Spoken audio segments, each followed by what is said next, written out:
please. Allow me to show you something.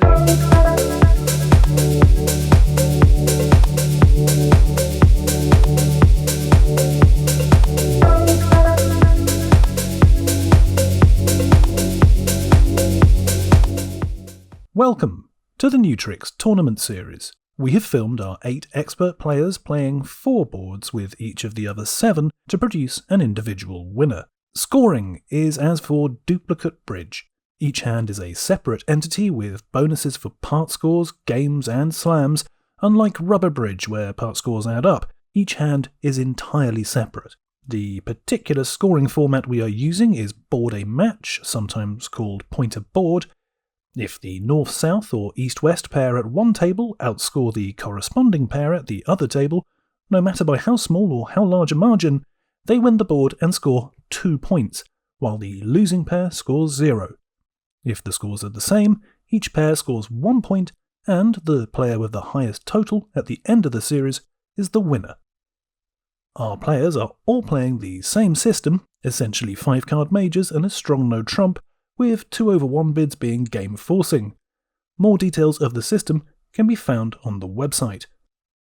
For the first board of the series, we have Andrew Robson and David Gold sitting north-south against Marion Mikkelsen and Bertie Black as east-west. So board 1, and I've picked up a balanced 22-point hand. How nice is that for the first board of the event? South will probably raise to 3 no trumps, because why not? You don't really want to play it into no trumps anyway. Everyone likes a nice game bonus. And now, what would West do? What would you do with West? Well, West kind of has to bid 4 hearts. He doesn't know whether he's going to make it or whether he's going to go for a cricket score. Like a first innings cricket score would not be bad, but a second innings cricket score, 300, 500. He's going to bid for sure. And then it's a question of... Here we go. Somebody will probably double him, and then it's a question of how many he can hold the penalty to. So the question is, do I double or do I pass? And I don't really want my partner to bid for no trump, for example, when I have no heart stopper. So I'm going to double. And I've got pretty good defence. So well, South are due 400, maybe 430 in 3 no trump. So if he can lose only 300, that'll be a profit, likely to win the board. But if he goes for 500, that's much more serious. So the defence has to mind its work, try and get the maximum.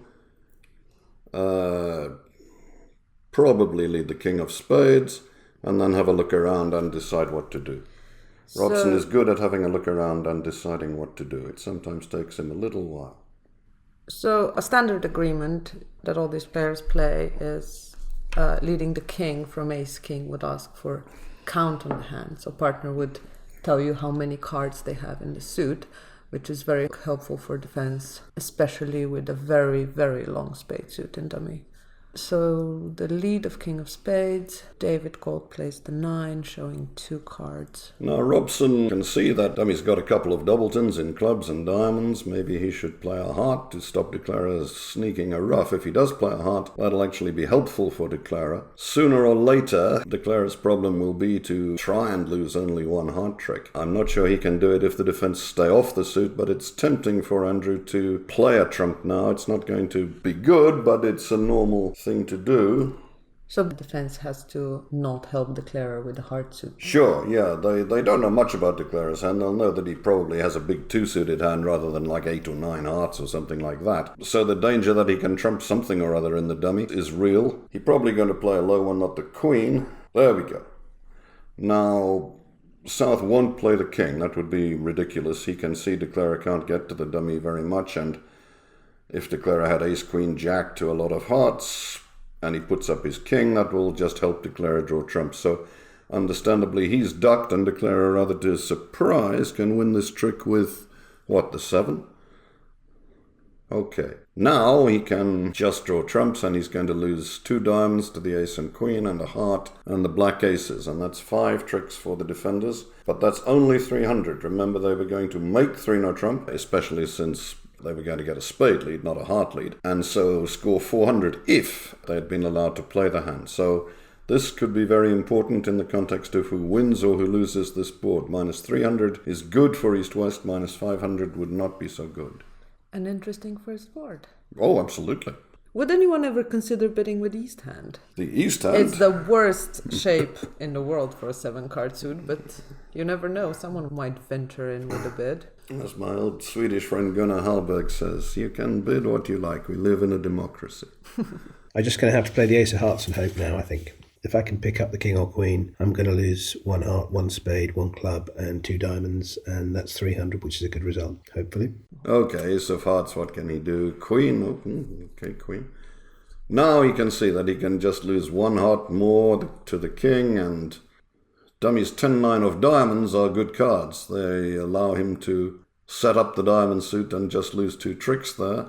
So dummy got an entry with the 9 of diamonds. They pretty much know what the hand's about now. Andrew Black just showing his cards. I'm going to lose a couple of diamonds and a heart and a club. 2 down, 300. Good, let's hope they bid 3 no trump and make it at the other table, partner. If I'd switched to the Queen of Hearts, Declara would have to duck that, which I'm not sure would be such an easy play to find. Declara wins the Queen of Hearts with the ace and then plays a club, let's say. I can win my ace, lead another heart to the king, and now my partner's going to switch to a diamond and score a 3rd round ruff. I really didn't think that my partner was going to be ruffing a diamond here. Declara with an undisclosed 5-card diamond suit. So I may have chucked a trick there by switching to the 2 of hearts rather than the queen. Drat. So that's 4 hearts doubled down 2 by west and 300 to north-south. Now let's see what happened at the other table, where we have Jerry Stamatov and Zia as north-south, with Cecilia Rimstedt and Dennis Bilder as east-west. Okay, board 1. Yeah. 2 no trumps, 2022, balanced hand. Zia is south, bidding 3 no trumps. I really like this hand, 6-5, but it's a dangerous spot to enter. I know they have most of the remaining points that I have, so my partner is next to broke. And I also know my partner has probably at least 5 spades since they didn't investigate to play in spades. So I'm not so sure what to do here. But then again, my partner can have some heart support. My partner can have absolutely nothing in hearts. It's a guess. Since I'm the youngest player in this tournament, I cannot bear to pass if they bid in the other room. So I'm just going to bid. I'm bidding 4 hearts and I'm hoping.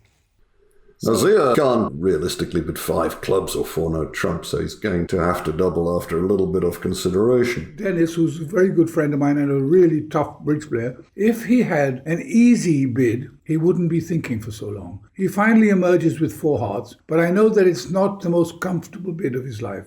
I don't have very much, and 4 hearts is one of the few contracts I think I can beat. My slight concern is that if Dennis had 2 suitors, spades and hearts, if I double, I might push them into a really good contract of 4 spades. But I spent my life gambling, and I might as well try, and I double 4 hearts.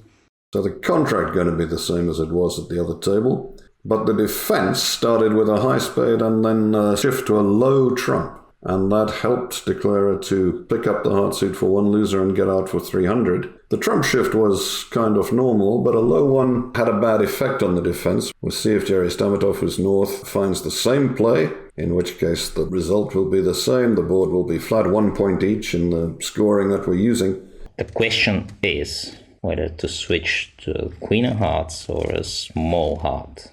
Maybe if Declara has something like Ace King to 6 or 7, the Queen of Hearts should be a safe switch. After that I'm on late, I will have to play another heart, which probably makes things the same. But anyway, I'll switch to the Queen of Hearts. Things looks pretty good here. I think I can win the Ace of Hearts, play the Jack of Hearts to the King, and unless they take a diamond ruff, I'm gonna make 3 diamonds and 5 hearts and go only 2 down, which is my goal, because they are code for 9 tricks and 3 no trump. If Declara had ducked that quickly, I don't know whether Jerry would have continued hearts even, which would have led to the same 2 down, but after Declara's won it, he can knock out Zia's King of Hearts and lose only 1 heart trick, but Zia can play a diamond and the defense can play diamond, diamond, diamond, ruff for down 3. And Zia might as well do that. He can see that any tricks in spades or clubs or whatever can wait, but if he's to get a ruff, he kind of needs it now. Well, he's very keen on scoring his last trump. Oh, absolutely. That is definitely There we are. He shifted to a diamond, and this looks like down 3, and the board for north-south, because their teammates at the other table lost only 300. They're going to collect 500.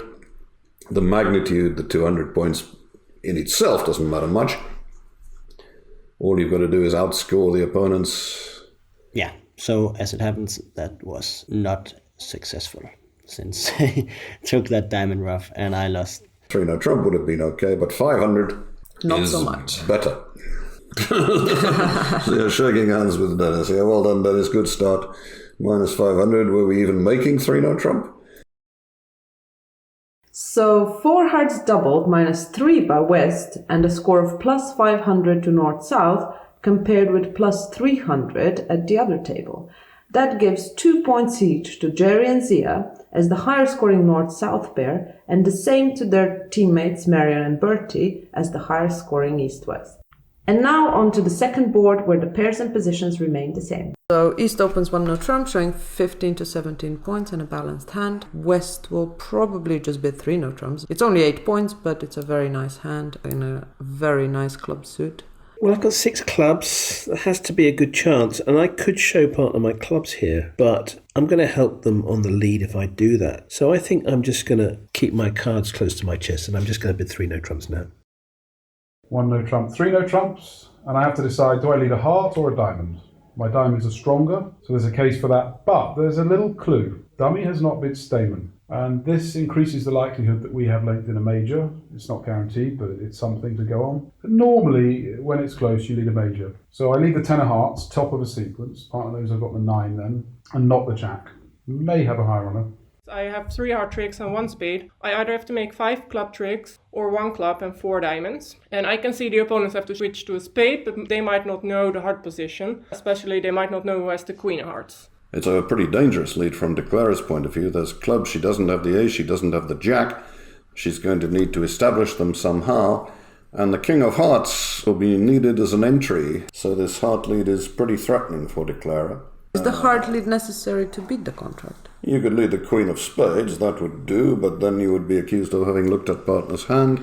Yeah, queen of spades is quite adventurous. If Zia gets this board at the other table and sits north, he's going to double 3-no trump for a spade lead. That's the way he plays. A lot of experts, they play that if they bid 1-no trump, 3-no trump, and we double, says partner lead a spade. Normally you'd have like king, queen, jack, and a side ace, but Zia doesn't need that kind of holding. The queen of spades would defeat the contract outright, and De Clara can make now by winning the heart in her hand and playing a club to the 10, finessing against the jack. She'll make 5 club tricks, 3 heart tricks, a spade, a diamond, all sorts. But she has to do that. That's not the correct play, though. The way she should be playing the club suit is probably low to the king, and if that holds... It's true, but then you've got to get back to hand with something. You can't afford to cross to hand with the ace of spades because that liberates all sorts of tricks for the defense.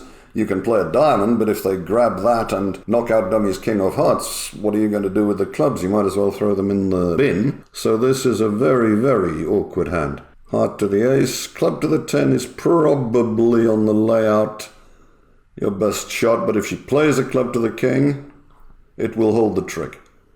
Robson will duck like he never heard of the ace of clubs. If it won it, De Clara would be able to finesse the 10 later on and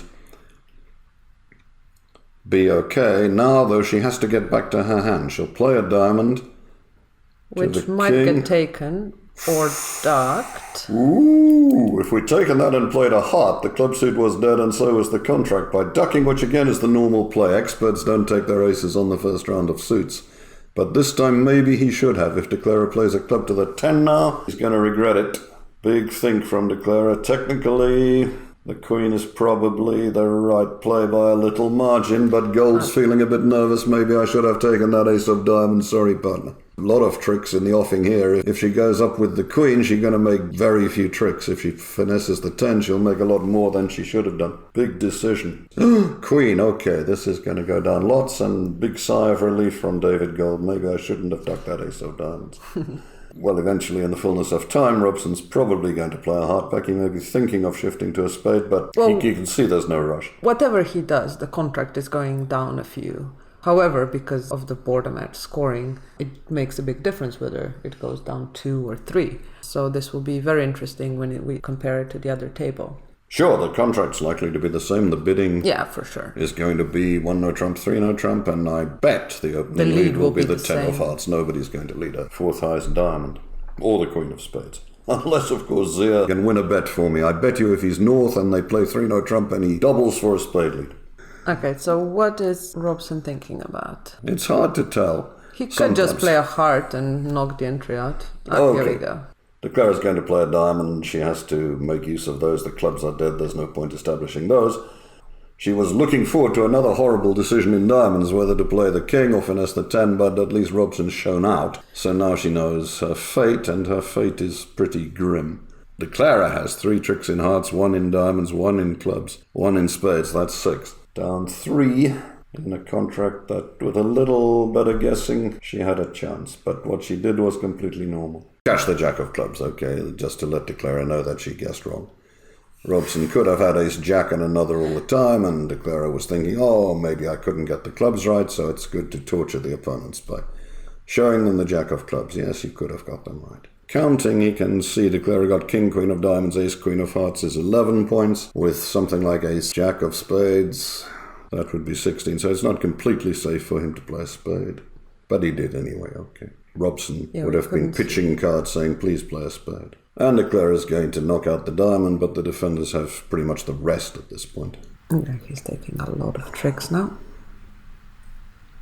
Partner played a very good card on this trick. He discarded the jack of hearts to make sure I didn't make a mistake. By throwing the jack of hearts, I know he hasn't got the queen, because if he had the queen jack, he would do what? He would throw the queen, top of a sequence. So I played a spade. My partner had thrown a spade away in order to get me to play one. So 3 no trumps. 3 no trumps down 3. Sorry, partner, could have made it. Not to worry, I forgive you.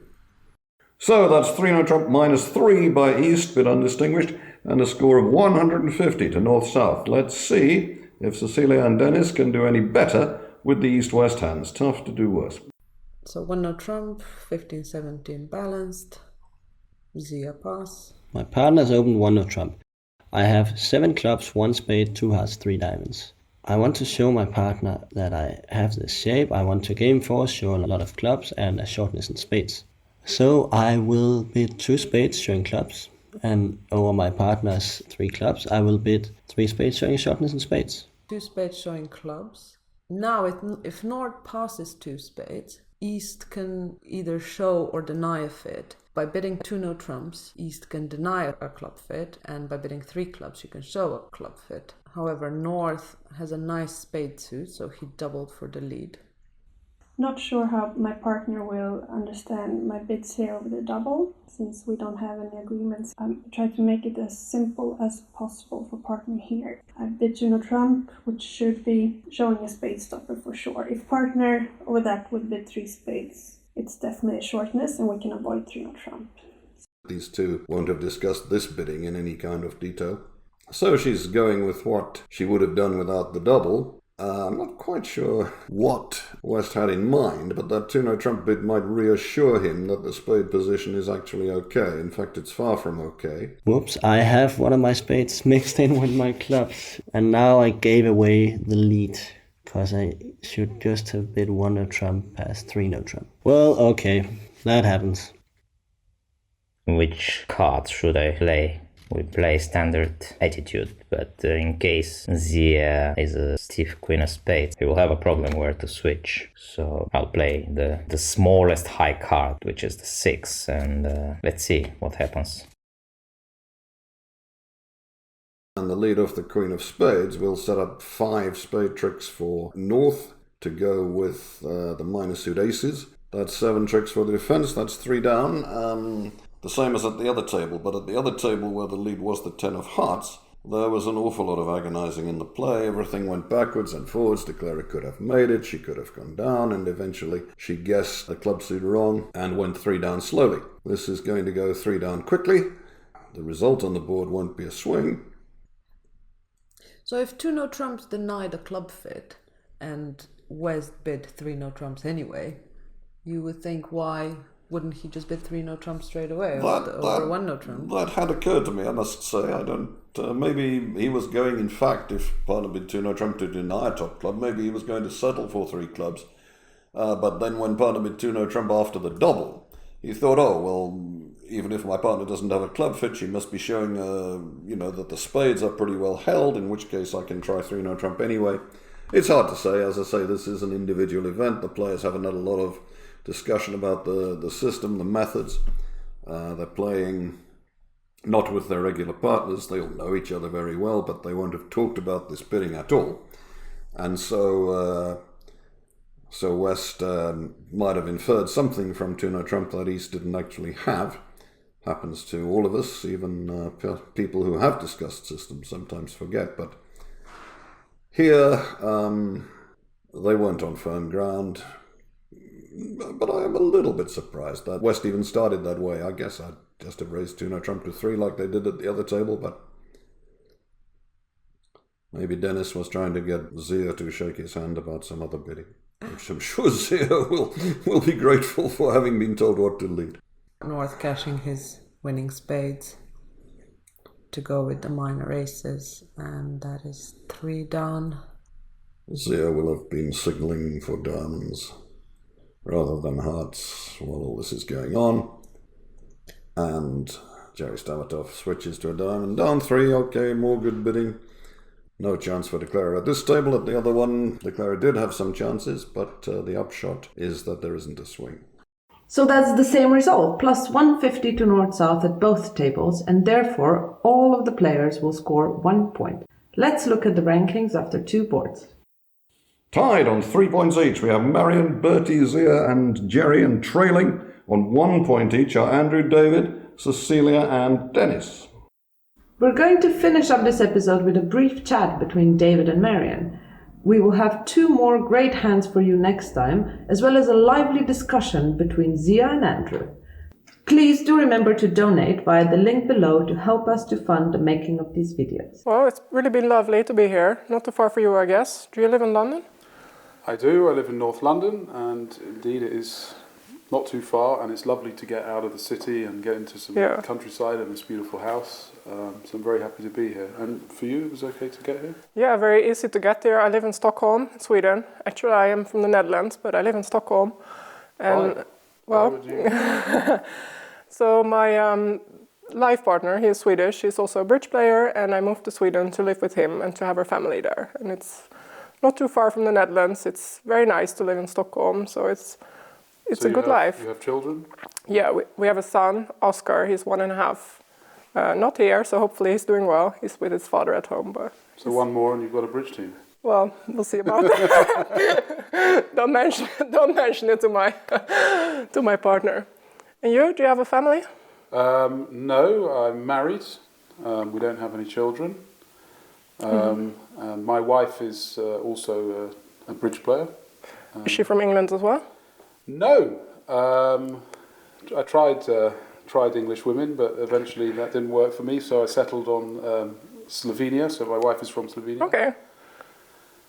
We met at a bridge tournament. And you've always lived in London? I've lived in London most of my adult life, but I did actually live in Slovenia for 3 years. Okay. Because of my wife. Yeah, but it's nicer in London. It's more fun in London. More to do. More to do. More bridge. Slovenia is wonderful, but London is more fun. More bridge, I guess. Have you always played a lot of bridge? Yes, I've been a professional bridge player for 20 years. Wow. So in the last 20 years, I have played an enormous amount of bridge. And you? Yeah, I'm also a professional bridge player, so I play quite a lot of bridge. Probably not as much as you, because I play a lot of club games, but not every day or anything like that. So I play a lot of international tournaments or in the weekends or sometimes in the evenings. And I've been playing bridge now for about 20 years. Not professional for 20 years, but I started when I was like 13, 14, so it's quite a long time now. And you? I started when I was about 16. 16? But I was aware of bridge before that because my father played, but I started myself at 16. Did your father teach you? No. I picked it up at school, but once I'd picked it up, then my father helped me with my game. And I've basically done very little since taking up bridge. Okay, so very little other things. Yeah, myself, I have a master's degree in law. Wow. Yeah. But, so a real person. That I I don't know, but I do have a lot of. Actually, I really enjoyed my study. I think law is very interesting, and in a way has very many things in common with bridge, because there are so many things coming together, and it's kind of like a puzzle with the bridge as well. Like you have the bidding, and then the cards, and your partner, and what the opponents do, and you all have to bring the information to one piece and find the right solution. And it feels it's kind of the same with law. I agree. I've always felt that. Yeah, and law or detective. Because assimilating evidence. Yeah, and actually I really enjoyed law, but it's hard to combine with playing bridge, and you normally have to work many, many, many hours a week. And well, with a partner that lives in another country, it just didn't seem to be the life that I wanted to pursue. So you moved to Stockholm, and you're both bridge professionals. Exactly. And you're traveling a lot. Yeah, we're traveling a lot, but it's nice. It's a good life. Yeah, I agree. Can't complain. So I wanted to ask you if there were any hands that we've played so far that you found particularly interesting, or you might have done better on, or might have done worse on. Well, I thought all the hands were pretty interesting, but it did feel I could do a couple of things better. There was 1-3 no trump. Actually, it was against you. Yes. We probably both could have done a little better on that one. Yes. Yes. Neither of us knew what to do, or what the other one was thinking, or. I do feel that my guess was a little more. I had to guess in a suit, and it did feel it was a bit of a guess. And I'm not sure I could blame myself for getting it wrong, but I always feel frustrated when I make the wrong decision. And even though I don't think it was an unreasonable play, I am always a little bit mad at myself that I didn't find the right play. And me, was my play was worse? Well, it could have been right. Could have been, yeah, okay. But I think it would have been better if you had won the ace of diamonds and taken away the entry from the dummy. I agree with you. I'm just going to go with, early morning nerves. Yeah. It worked out well for me. Yeah. But with hindsight, I could have done a lot better. Yeah. And also after that, I screwed up pretty badly because I gave away one trick for nothing. I was already not making the contract, but there was no reason to give you another trick, and actually would have won as the board because they also went 3 down at the other table. And that was very silly mistake. Well, that is the worst thing you ever do. I think you'll be okay. Well, I'm sure it won't be the worst thing, but so far I think it's been the worst thing. So were there any other interesting hands that you would like to mention? You know what? I mean, they were interesting hands, but I mean, again, a lot of bridge players are like this. But I mean, basically, I only remember the hands where I completely screw up and I have nightmares and I feel awful, embarrassed myself. And I actually had a much worse hand in the second set, where I managed to crash my partner's King Jack Alton club, where I even knew what the deal was, but I just sort of talked myself into that I had to do something funny and something clever and. A little voice in your head saying, David, we're playing the ace of clubs. To make it exactly interesting. Like, I know it's wrong. I know it's wrong. Oh, look, I've played the ace of clubs. And this is just like, it's tormenting me. Yeah. So I've almost forgotten all of the other boards, where I didn't do well on any of them, but I don't think I did anything unreasonable. No, but not every. Also, for me, it feels like I didn't really do anything great either. Just most of the other hands, I just had to kind of like follow suit, not make any revokes, do like nothing crazy. And yeah. Although, I mean, that is normally the thing that you win on bridge. People think that we all have to make like this fantastic plays, like Zia. Like, actually, don't you play quite a lot with Zia? I've recently started playing with him, and I mean, actually, I was going to ask you for a bit of advice because I know you've played quite a lot with him. Yeah. And I was wondering if there were anything you could warn me about, or tips, or strengths, weaknesses of. Yeah. So me and Zia, we always have a lot of discussions about the carding, because he always has the perfect carding from his perspective. So you always have to give the signal that Zia wants, because. Otherwise, it will create some discussions. I mean, I heard that, admittedly, it was from him, that he is the best defender in the world. Well, I do think it's true that he has a lot of very good ideas. And he has all these ideas like, sometimes you have to give suit preference, and sometimes it has to be attitude, and sometimes it has to be count, and sometimes he has this 2-in-1 signal, since it's both attitude and it's count. And I think in theory that they are probably the best in the world, but it's very hard. You have to talk about it a lot with Zia. Like for me, I sometimes feel like I can just as well shuffle my cards and pick one, because I'm not really sure. Like especially this kind of 2-in-1 signals are very complicated. But I mean, with playing with Zia, it's always an adventure, and he's one of my absolute favorite partners. He's so nice, and he's doing so well. It's amazing what he has achieved over the years, and sometimes he will yell at you a little bit, and you don't think it's right, and then it's best to just shrug your shoulders and say, "I'm sorry, Zia, you're totally right. Let's have a glass of wine." That's probably a good advice. Thank you. I take that advice. And it sounds similar to what I've experienced so far. But to me, Zia has always been a true gentleman. Like, I could not have imagined a nicer partner. He's always been super nice to me, but we don't always agree on everything. That's fine. I mean, that's what life is. We don't all think the same, or we're not the same, but yeah. Yeah, I agree with what sometimes I've seen you have to agree to disagree. Yeah, he definitely, I mean, he'll tell me what I've done wrong, but he's not afraid to admit what he's done wrong. No. And I think that is very important in a good partnership. Yeah. No, I agree. Because if you can't discuss stuff, that's kind of the end of it. Forward. Yeah.